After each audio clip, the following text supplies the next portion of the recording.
Everyone, कैसे हैं आप सभी लोग। होप आप सभी बहुत बढ़िया हैं, मजे में हैं, खुश हैं, पढ़ाई कर रहे होंगे। सो भाई आज के इस सेशन में क्या पढ़ने वाले हैं।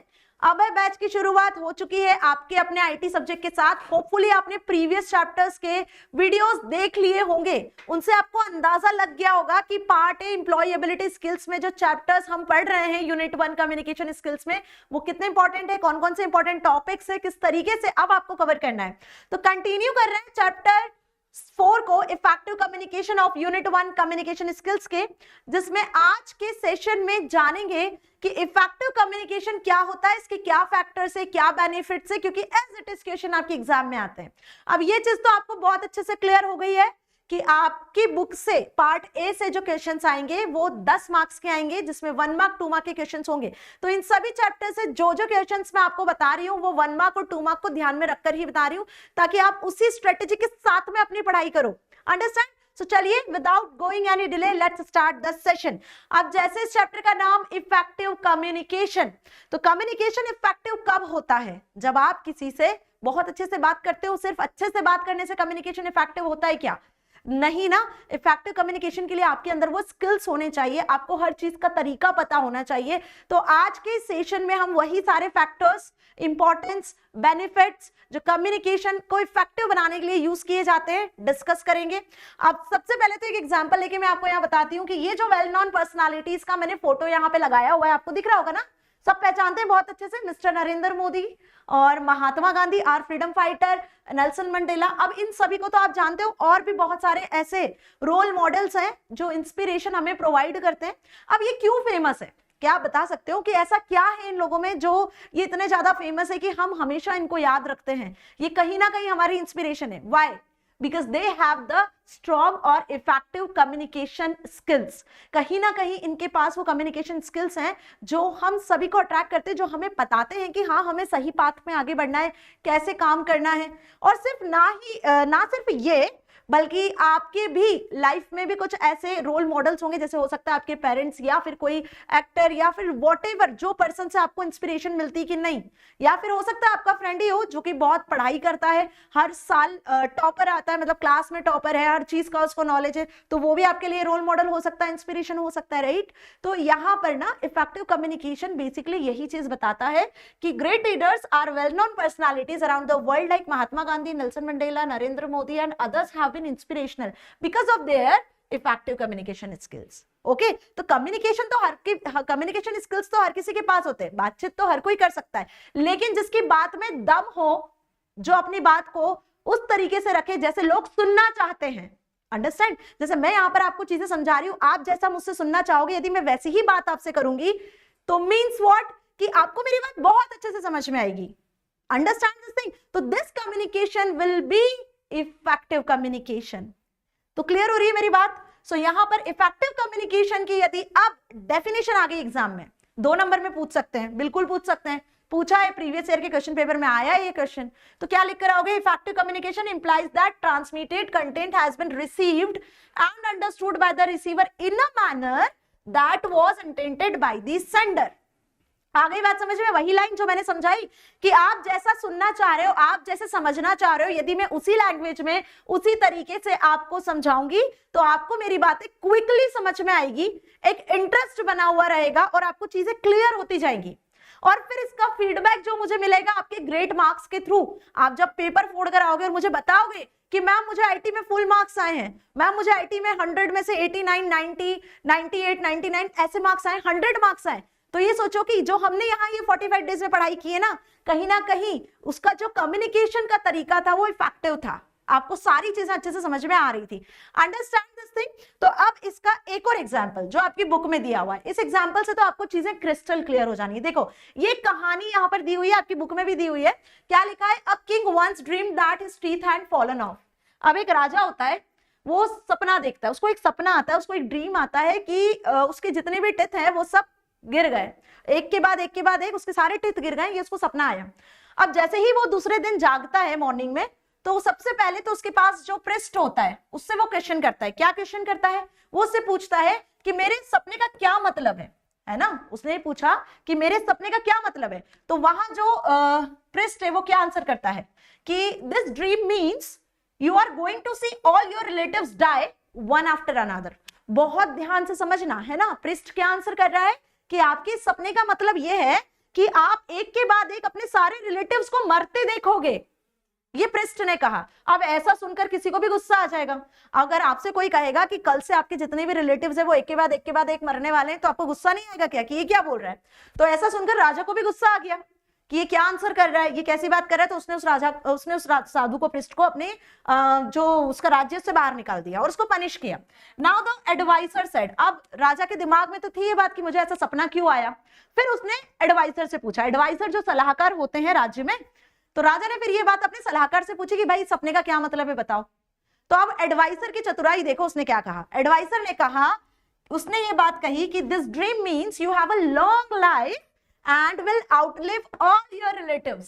आई बात समझ में? मतलब कितना स्मूथली एडवाइजर ने अच्छे तरीके से पॉजिटिव वे में इस बात को बताया कि आप इतनी लंबी लाइफ जीने वाले हो। राजा से कहा कि आप इतनी लंबी लाइफ जीने वाले हो कि आपके सारे रिलेटिव्स को आप जीते देखोगे और उनके बाद में कहीं ना कहीं आप मरोगे। तो अल्टीमेटली यदि आप दोनों की बातों को, जो पृष्ठ ने कही और जो एडवाइजर ने कही, दोनों की बातों को यदि रिलेट कर पा रहे हो तो there is a difference in communication.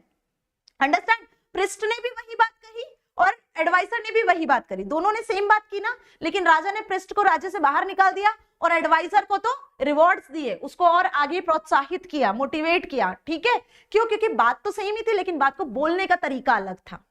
तो आपके कम्युनिकेशन का तरीका कैसा है वो डिपेंड करता है आपके कम्युनिकेशन स्किल्स पर। आप जितने दमदारी से अपनी बात को कह सकते हो, सामने वाला को मानना ही पड़ेगी। This is called the effective communication skills, कि आपकी बात में दम होना चाहिए। अंडरस्टैंड? तो होपफुली आपको ये समझ में आया कि अब यदि इफेक्टिव कम्युनिकेशन का एग्जांपल आता है, अब यदि इफेक्टिव कम्युनिकेशन का डेफिनेशन आता है, तो मैम हम आराम से लिख कर आ जाएंगे, है ना? अब तो कोई परेशानी नहीं है, क्रिस्टल क्लियर। चलो बड़े आगे, goals of effective communication. Question सीधा सीधा पूछ लिया, write any two goals of effective communication, या what is the goal of effective communication, then what you written. तो आप यही आंसर लिख कर आओगे कि establishing trust and understanding, changing behaviour and acquiring information are the goals of effective communication. Effective communication की मदद से ट्रस्ट एस्टैब्लिश होता है दो लोगों के बीच में। जैसे आप मुझ पर ट्रस्ट करते हो कि हाँ बरखा मैम है हमारे साथ हमारे बैच में, तो हम आईटी के पेपर को जरूर फोड़ कर आएंगे। This is the trust level जो हमारे बीच में बना हुआ है, और आप उसी ट्रस्ट के बेसिस पर यहाँ पढ़ रहे हो और अच्छा एग्जाम देकर आओगे। एंड बिलीव में बहुत अच्छा पेपर आपका जाने वाला है, बस इस ट्रस्ट को मेंटेन रखना है ना, और पढ़ाई करना। तो इससे ट्रस्ट एस्टैब्लिश होता है, अंडरस्टैंडिंग बढ़ती है ना। आप एक चेंजिंग बिहेवियर के साथ में बिहेव करते हो और आपको बहुत सारी इंफॉर्मेशन, नॉलेज मिलता है। ठीक है, जितना बातचीत करोगे लोगों से उतना ज्यादा नॉलेज बढ़ेगा, इस चीज को समझो, है ना। तो ये जो 3-4 पॉइंट्स मैंने बताए, these are the main important goal of effective communication. Anything that interferes with communication and makes it ineffective can be referred to as noise. अब कुछ भी जो इफेक्टिव नहीं होता है, जिससे भी आप कैसी भी बात कर लेते हो, तो उससे कहीं ना कहीं डिस्प्यूट्स होते हैं, कहीं ना कहीं मिसअंडरस्टैंडिंग्स होती है, जिसे हम नॉइज कहते हैं। Okay, so ineffective communication can be influence our interpretation of messages and affect our relation with others. तो अपने रिलेशंस को स्ट्रॉन्ग बनाने के लिए, ठीक है, ट्रस्ट को बिल्डअप करने के लिए हमें जरूरत होती है The one and only which is effective communication। तो अब इसके गोल समझ में आ गया, डेफिनेशन समझ में आ गई, कोई परेशानी नहीं है। एग्जाम्पल दोनों जो दिए वो अच्छे से क्लियर है। अब आ जाओ third point of this chapter, very very important, which is factors of effective communication. कि इफेक्टिव कम्युनिकेशन के कौन कौन से फैक्टर्स होते हैं। इफेक्टिव कम्युनिकेशन को इफेक्टिव बनाने के लिए, मतलब जो आप बातचीत कर रहे हो, किसी के भी साथ बातचीत करते हो, अपने फ्रेंड के साथ, घर में पेरेंट्स के साथ, है ना, आपको पिकनिक विकनिक में जाना है या आपको कहीं बाहर मूवी देखने जाना है, फ्रेंड्स के साथ जाना है, तो आप कितना इफेक्टिवली अपने पेरेंट्स से परमिशन ले सकते हो, it depends on your communication, right. यहाँ पे बच्चे बहुत सारे ऐसे होते हैं जो अपने पेरेंट्स से बात करने में भी डरते हैं, या अपने पेरेंट्स को बहुत इजीली मना लेते हैं, क्योंकि उनके पास वो स्किल्स होता है, उन्हें पता है कि कैसे बोलूंगा, किस तरीके से बोलूंगा तो मेरे पेरेंट्स मान जाने वाले हैं। तो इसके लिए 3 फैक्टर्स होते हैं जो बहुत जरूरी होते हैं। One is content. क्या होता है? पहला कंटेंट। अब ये कंटेंट क्या होता है समझो। Content means what to convey, आप क्या कन्वे करने वाले हो। तो कंटेंट का मतलब है यहाँ पर व्हाट, ठीक है। This refers to a language that has been used in message, कि आप जो भी कन्वे करोगे उसके लिए आप किस लैंग्वेज का यूज कर रहे हो। तो पहला तो लैंग्वेज अंडरस्टैंडेबल होनी चाहिए, जैसे मैं इंग्लिश में बोल रही हूँ, हिंदी में बोल रही हूँ, and all of you are understanding this languages. आप हिंदी में समझते हो, इंग्लिश में भी समझते हो, तो जो भी कंटेंट मैं आप तक डिलीवर कर रही हूँ वो आपको प्रॉपरली समझ में आ रहा है, आ रहा है ना समझ में, है ना। सो मतलब our content is very good, तो आपका कंटेंट अच्छा होना चाहिए। अब यहाँ भी आपको स्लाइड्स में भी सब चीजें विजुअली भी बहुत अच्छे तरीके से समझ में आ रही है कि मैम यहाँ 3 फैक्टर्स बता रही है, वो इंपॉर्टेंट है, आएंगे एग्जाम में। दूसरा, we all interpret the meaning of the words differently, मतलब जो आप कंटेंट बोलते हो, जिस लैंग्वेज में बात करते हो, कभी कभी एक वर्ड के मल्टीपल मीनिंग्स भी होते हैं कि नहीं। और कितने ऐसे लोग होते हैं, आप बोलते कुछ और हो, समझते कुछ और है ना। तो यहाँ आप जिस भी लैंग्वेज में बात करते हो, आपका लैंग्वेज सही होना चाहिए। This is the first major factor जो कि इफेक्टिव कम्युनिकेशन के लिए जरूरी होता है। दूसरा, प्रोसेस। अब process means what? Process means who and how, कैसे आपका मैसेज कन्वे होगा, किस तरीके से होगा वो, और कौन करने वाला है। तो it refers to a way the message is delivered to the non-verbal elements in the speech like tone, voice, gesture, language, state of mind can be identified during communication। कि आपका जो मैसेज कन्वे हो रहा है वो किस तरीके से हो रहा है, उसमें आपका बिहेवियर कैसा है, आपका टोन कैसा है, यदि वर्बली आप मैसेज भेज रहे हो तो ओरल है कि रिटर्न है, सही लैंग्वेज यूज किया कि नहीं, सिंटैक्टिकली कोई प्रॉब्लम तो नहीं है, एरर तो नहीं है, ग्रामेटिकल वगैरह सही तरीके से आपने लिखा है कि नहीं, ऐसा कुछ प्रॉब्लम तो नहीं हो रहा है कि सामने वाला पढ़ नहीं पा रहा है, पढ़ रहा है तो कुछ गलत समझ रहा है। ओके, तो आपका टोन, बिहेवियर, गेस्चर, मतलब सारे वर्बल, नॉन वर्बल जो हमने प्रीवियस चैप्टर में पढ़े हैं वो सब यहाँ आ जाएंगे, सारी मेथड्स आ जाएंगी। 3 मेथड्स पढ़ी थी, वर्बल, नॉन वर्बल, विजुअल, वो यहीं आएंगी। किसमें? प्रोसेस में। आगे बढ़ते हैं, कंटेक्स्ट पर आते हैं। This is the third factor. Context means what? जिस सिचुएशन में, जहां पर, when and where. Context means what? When and where, याद रखना है ना, ऐसे आपको चीजें याद रहेगी। ये शॉर्ट फॉर्म्स है जो आपको याद रखना है, हु एंड हाउ। क्लियर? अब कंटेक्स्ट का मतलब व्हेन एंड वेयर, कि आप जिस एनवायरनमेंट में रहकर मैसेज को कन्वे कर रहे हो। एक ऐसे रूम में आप फोन लगा के अपने दोस्त से बात कर रहे हो जहां नेटवर्क ही नहीं आता है, क्या खाक बात कर पाओगे? कोई बात नहीं समझ में आएगी, ना उसको आवाज आएगी, ना आपकी उसकी आवाज आप तक पहुंचेगी, क्योंकि वहां नेटवर्क ही नहीं है। तो जो एनवायरनमेंट है, जिस सराउंडिंग में आप बात कर रहे हो, there is a physical barrier, जिसे कहेंगे आप क्या, कि नेटवर्क की प्रॉब्लम है जिसकी वजह से कम्युनिकेशन नहीं हो पा रहा है, तो एक बैरियर वहां आ रहा है। तो कंटेक्स्ट मतलब ऐसा एटमॉस्फेयर, ऐसा एनवायरनमेंट जिसके बेसिस पर आप अपने मैसेज को आसानी से कन्वे कर सकते हो। This is known as context. So it refers to the situation, it refers to the situation of the environment in which the message is delivered including physical environment। मतलब ऐसा एरिया, सपोज मैं आपको पढ़ा रही हूँ और बहुत ज्यादा नॉइज क्रिएट हो रही है तो आपको मेरी आवाज सुनाई नहीं देगी, है ना। जनरेटर चल रहा है तो उसकी बहुत ज्यादा आवाज आ रही है। आप पढ़ते हो तो बाहर शादी वादी का एटमॉस्फेयर रहता है तो डीजे बहुत तेज बजता है, बारात वरात निकल रही होती है तो उस समय भी आपको परेशानी होती है ना। तो कल्चरल बिहेवियर फैक्टर्स जो हमने पढ़े थे, जितने बैरियर्स पढ़े थे वो सब यहाँ आते हैं। तो अगर आप इन बैरियर्स को ओवरकम कर सकते हो तो मतलब आप सही जगह पर हो। Understand this thing. तो ये 3 जो है फैक्टर्स हैं जो जरूरी होते हैं, जिनका ध्यान रखना बहुत जरूरी होता है while we communicate with someone effectively.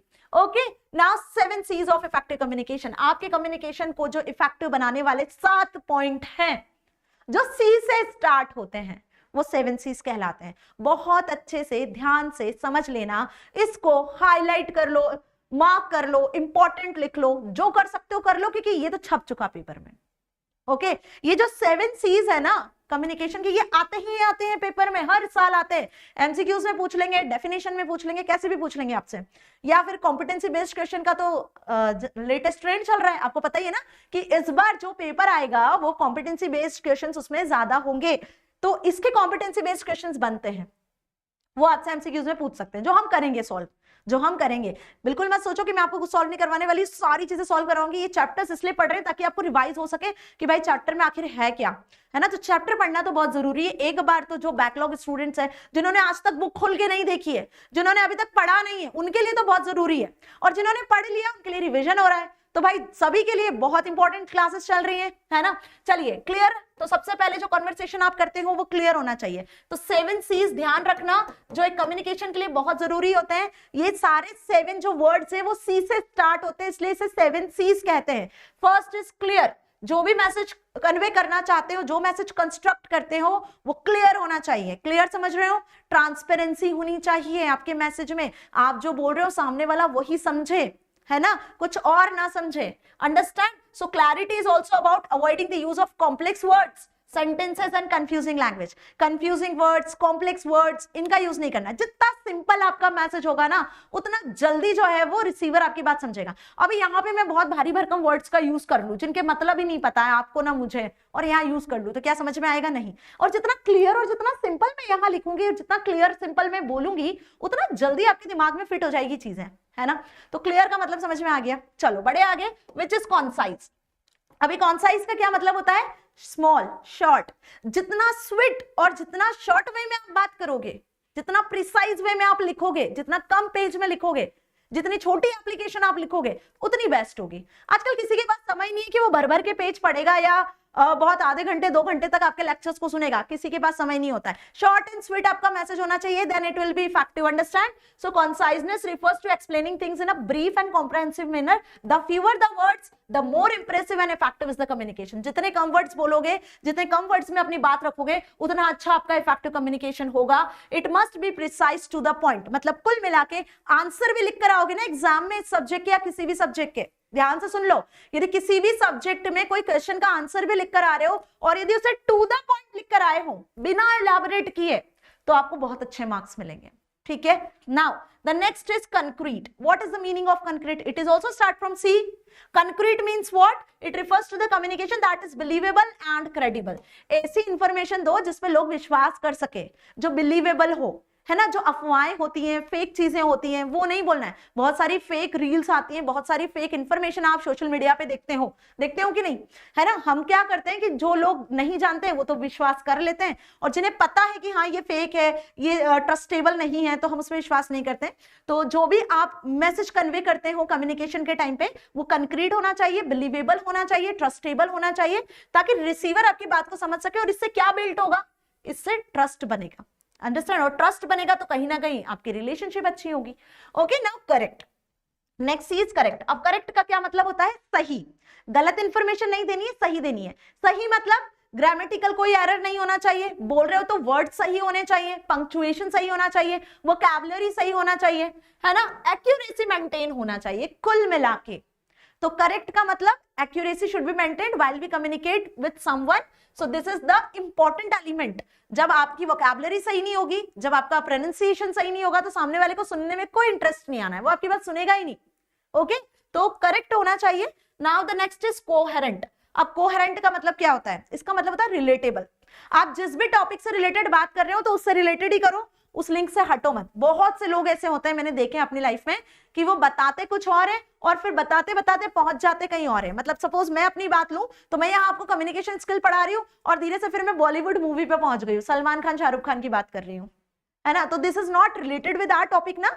तो आपको अपने टॉपिक से रिलेटेड बातें करनी है, जिसका कुछ सेंस निकलता हो, जो लॉजिकली कोई मैसेज आप तक देने के लिए बना हो message. So all the sentences written communication should be connected to the relevant to the main topic. आपके मेन टॉपिक से रिलेटेड होना चाहिए जो भी मैसेज आप कन्वे कर रहे हो, which is known as coherent. And next is complete. आधी अधूरी बात किसी की समझ आई है आज तक? बताओ, नहीं आई ना। तो आधी अधूरी बात ना हमें सुनना पसंद है, ना आधी अधूरी बात हम कहते हैं। हम जो भी कहते हैं हम कंप्लीट कहते हैं। तो complete means what? Complete message will all have information the receiver needs to know. Receiver जितना सुनना चाहता है उसको पूरी बात सुनाओ। अगर आप आधी अधूरी बात कहोगे तो वो आप में इंटरेस्ट नहीं लेना है, वो आपकी बात सुनेगा नहीं। जैसे फॉर एग्जाम्पल स्कूल वालों ने अनाउंस कर दिया, क्या अनाउंस कर दिया?